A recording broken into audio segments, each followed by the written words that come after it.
O NOC Mode é um estado de imersão absoluta que todo mundo devia fazer, simplesmente para atingir metas e objetivos que numa fase normal seria muito difícil de se atingir. E acredita, isso funciona, soldado. Aproximadamente um mês atrás eu tomei uma decisão que ia impactar diretamente a minha vida e traria benefícios que eu não imaginava de todo. E depois de eu ter anunciado publicamente que estou nesse período de imersão, surgiram várias perguntas de várias pessoas. Eles queriam praticamente saber como é que aquilo funciona, qual é o jeito certo de se executar e quais os benefícios que esse período traria a quem decidisse aderir. Esse vídeo foi especificamente criado para esclarecer algumas dúvidas e perguntas que ao longo do tempo algumas pessoas me fizeram. Então vamos bazar. Em primeiro lugar, o que é o modo monge? O termo foi ganhando mais espaço nos últimos tempos. Há quem chama de modo monge, há quem chama de modo caverna e existem outros vários termos, mas todos com o mesmo fundamento. É simplesmente um período de imersão e foco em que o indivíduo anuncia publicamente e sinaliza para todas as pessoas que ele está trancado e está fechado,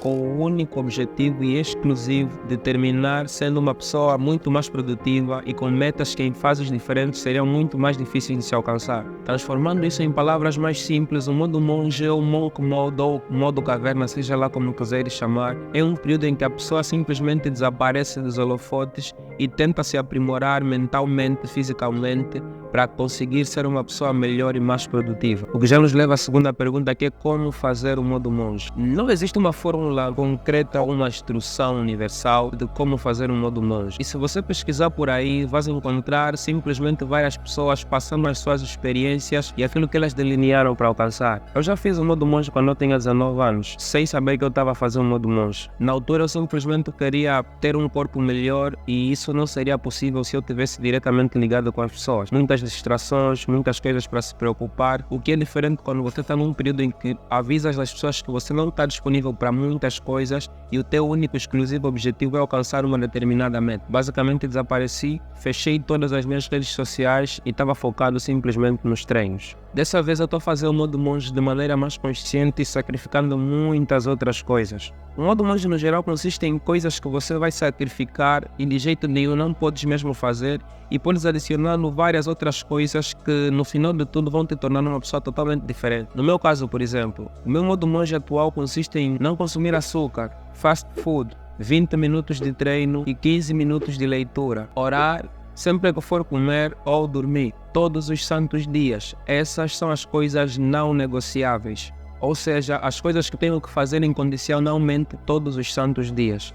Para além disso, eu acrescentei algumas coisas que podem ser ou não negociáveis, porque essas coisas não são praticamente dependentes totalmente de mim, estão diretamente ligadas às pessoas que estão à minha volta e se calhar às condições que o ambiente em si me apresenta. Por exemplo, eu adicionei não comer fritos, não dormir depois das 23 horas e não comer nada derivado do trigo. Mas essas coisas são coisas negociáveis, porque não dependem simplesmente de mim. Por exemplo, eu trabalho em regime de turno e vai ser um pouco complicado dizer que eu vou incondicionalmente dormir antes das 23, quando terá dias que eu simplesmente não vou dormir, vou passar o dia todo no serviço. O importante é que é traçar um protocolo personalizado e que possa trazer significatoriamente algumas mudanças no final do projeto. O que leva à terceira pergunta, que é quanto tempo deve durar o modo monge. O monk mode pode durar no mínimo 21 dias, que menos do que isso não é propriamente um compromisso muito sério contigo mesmo. E até esses 21 dias, se formos a ver, se calhar também não é muito tempo, mas eu entendo que para alguns de vocês,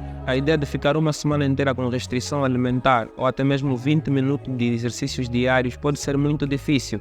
Então, primeiro vamos na ideia de fazer só por 21 dias e se conseguires concluir, podes se calhar pensar em 31 dias e assim sucessivamente. O importante é teres uma base sólida e bem definida de um protocolo personalizado e se conseguires concluir com êxito aí pensar em se calhar 90 dias, que por acaso é o tempo que eu acho melhor para se adotar e o tempo que eu pretendo concluir. Tal como eu disse, já fiz um mês e nesse mês já consegui alcançar várias coisas. Eu também não recomendo mais do que 90 dias, porque afinal de contas ainda somos seres humanos e somos seres sociais e estamos dentro da sociedade, temos que estar por dentro dos assuntos que estão a se passar à nossa volta. Então, mais do que 90 dias trancado simplesmente com o objetivo de se focar e atingir metas, não vai nos fazer pessoas melhores a 100%. O que me leva à terceira pergunta, que é o que é que eu espero alcançar com o modo monge. Lá atrás, em 2019, quando eu fiz o modo monge, simplesmente o que eu queria fazer era perder peso. Dessa vez, além de tentar voltar a estar em forma, eu quero adicionar algumas habilidades e fortalecer o meu cérebro, investir tempo e sacrificar todos os maus hábitos que eu tenho atualmente. Não existe melhor investimento do que investirmos em nós próprios,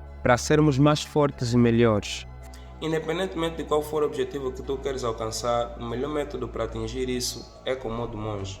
Eu não conheço um método mais eficiente que o modo monge. Se tu procurares na internet, não existe nada melhor do que isso. Porque o modo monge consiste num protocolo personalizado de coisas que tu tens que sacrificar, de coisas que tu tens que adotar, que vão te tornar uma pessoa completamente diferente e melhor. Lembramos que o modo monge é simplesmente para nos tornarmos pessoas melhores. Se queres deixar de consumir álcool, se fores uma pessoa que quer ter uma vida de leitura constante, se for uma pessoa que quer deixar de ser ansiosa, qualquer dos objetivos que tu traçares, se queres ser uma pessoa mais produtiva, mais concentrada e focada nos estudos, o modo monge se aplica em todos esses goals. Eu já fiz o modo monge 2 vezes e nas 2 vezes em que eu fiz o modo monge eu consegui atingir os objetivos que eu tracei. Então não conheço nenhum método mais eficiente que esse. Podes confiar em mim, isso dá certo e dá muito certo. Se tu procurares aqui o relato de pessoas que fizeram modo monge, modo caverna, aqui no YouTube está cheio de vídeos a falarem sobre isso. Se tu quiseres, eu até posso trazer aqui um vídeo em que eu monto um protocolo personalizado para mim e que tu poderás adotar para os teus objetivos, coisas que se adaptam à tua realidade. Só tens que deixar nos comentários se estás interessado e convido-te a se inscrever nesse canal. Eu gosto muito de ler os teus comentários, são comentários que me ajudam a evoluir também, são comentários que me incentivam bastante a continuar aqui a fazer vídeos. Vamos formar uma comunidade do YouTube excepcional, estamos a formar uma comunidade muito bonita, uma comunidade de pessoas que são totalmente viradas para a evolução, que são totalmente viradas para o progresso e isso deixa-me muito feliz. Acredita em mim, se fizeres isso vai te fazer muito bem. Existem pessoas que assim como eu, adiam sempre as coisas, estão sempre a procrastinar, estão sempre a colocar as coisas para depois, com um potencial muito grande. Se fizeres isso, acredita em mim, só tens a ganhar. Até lá, vamos bazar.